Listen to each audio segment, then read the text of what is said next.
बात आज की टीवी चैनल के कार्यक्रम आर पार में आपका स्वागत है। इस कार्यक्रम में जैसा आपको मालूम है कि हम हर 8 विधानसभा क्षेत्रों के इसमें जो जीते हुए प्रत्याशी हैं और हारे हुए जो लोग हैं उनका वर्णन कर रहे हैं।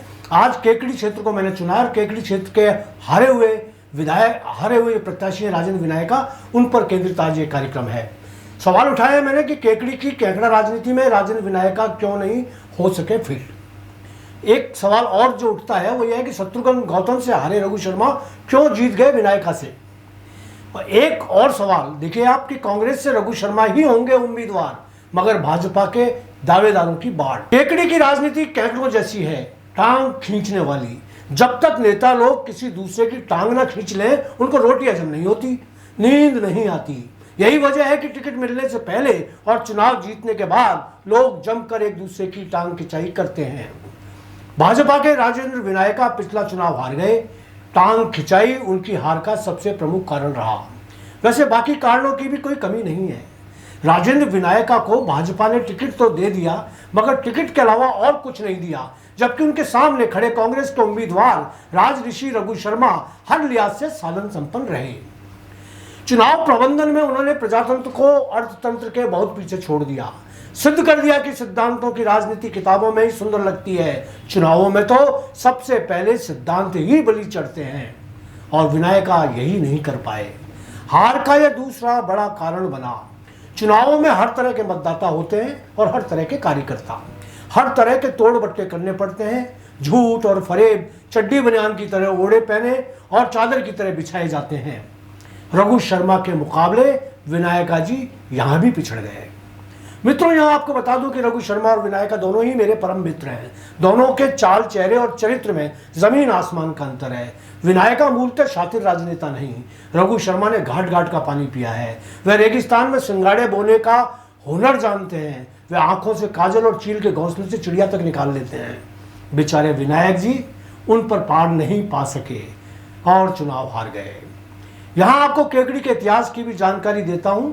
इतिहास गवाह है कि यहां वही नेता चुनाव जीते जो रघु शर्मा की फितरत से मेल खाते थे।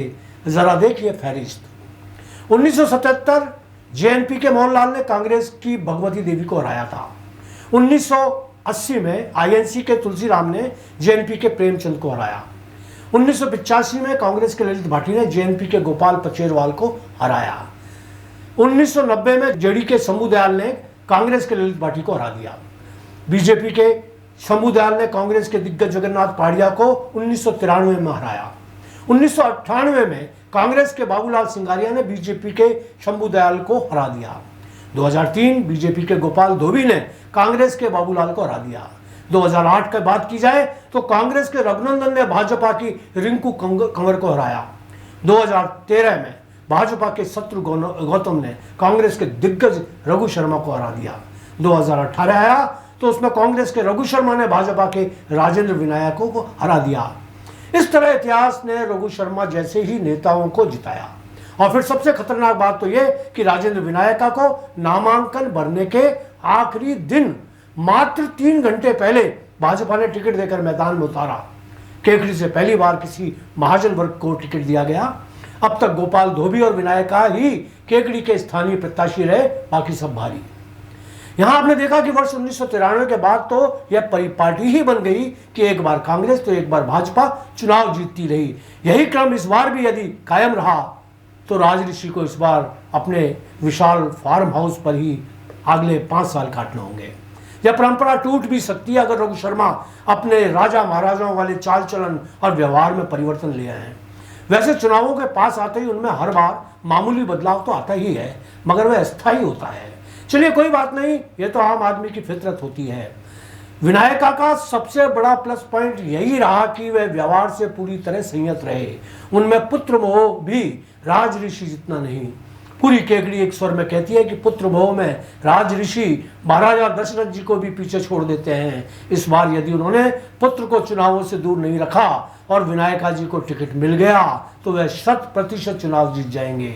यहाँ आपको याद दिला दूं कि राजेंद्र विनायका के साथ हाईकमान ने बड़ी नाइंसाफी की। उनको मात्र 3 घंटे पहले टिकट दिया, ये तो मैं बता ही चुका हूँ। दूसरी बात यह है कि टिकट देते समय दिया तो गया, मगर चुनावी मुकाबले में और बेहतर अगर हो जाता अगर वो थोड़े समय पहले उसको टिकट दे देते। उनकी हार के पीछे एक बहुत बड़ा कारण पिछले विधायक शत्रुघ्न गौतम का टिकट कटना भी रहा। बेहद चालाकी से गौतम ऋषि की संतान ने राज ऋषि का साथ देकर अपनी खुन्नस निकाली। विनायका की आंखों के सामने अंदर खानों में खेल होता रहा और वे कुछ न कर पाए। यहाँ बता दूं कि आज़ादी के बाद पहली बार केकड़ी से किसी महाजन को टिकट दिया गया, मगर शातिराना अंदाज में राज ऋषि चुनाव लड़ते रहे और विनायका जी की बड़ी बुद्धि मात खा गई। यदि उनकी जगह अनिल मित्तल होते तो इतनी आसानी से चुनाव नहीं हारा जाता। खैर, केकड़ी से विनायका की हार केकड़ी की हार रही। राज ऋषि का कार्यकाल विकास की दृष्टि से भले ही शानदार कहा जाता रहा हो आंकड़ों की भाषा में, मगर आर्थिक प्रबंधन के मामले में वे ज्यादा चर्चित रहे। पिता पुत्र दोनों की ही कहानियां लोगों की जुबान पर हैं और इसका फायदा इस बार के प्रत्याशी को मिल सकता है। विनायका जी, हो सकता है आपको मेरी बातें बुरी लगें, उसी तरह जैसे राज ऋषि को भी लग रही होंगी, मगर सच्चाई यही है जो मैं बता रहा हूं। और अब ध्यान से सुन लें विनायका जी, आप में इच्छा शक्ति की कमी थी। आप चुनावों में आर्थिक रूप से ताकतवर साबित नहीं हुए। आपकी टीम सामने वाली टीम से मिली रही और आपने बिना भेदभाव के भरोसा किया। आपके पिता का प्रॉपर्टी व्यवसाय से जुड़े रहना भी अंदर खाने रास्ते में आया। पटेल मैदान का मसला जो गोविंद धोबी से जुड़ा था, इसका भी आप पर असर पड़ा। और हाँ, जाते जाते एक और बात, कांग्रेस से इस बार डॉक्टर रघु शर्मा फाइनल है। भाजपा भी इस बार केकड़ी से किसी महाजन या ब्राह्मण को ही मैदान में उतारेगी। दावेदार बहुत हैं, डॉक्टर बीपी सारस्वत, शत्रुघ्न गौतम, मिथिलेश गौतम, अनिल मित्तल, राजेंद्र विनायका, ऐसे 20 नाम मेरी लिस्ट में, जिनको तफसील से आर पार के अगले किसी एपिसोड में मैं पोस्टमार्टम करूंगा। फिलहाल आज इतना ही, कल फिर किसी विधानसभा के आ रहे हुए प्रत्याशी पर चर्चा करूंगा। तब तक के लिए दीजिए इजाजत, धन्यवाद।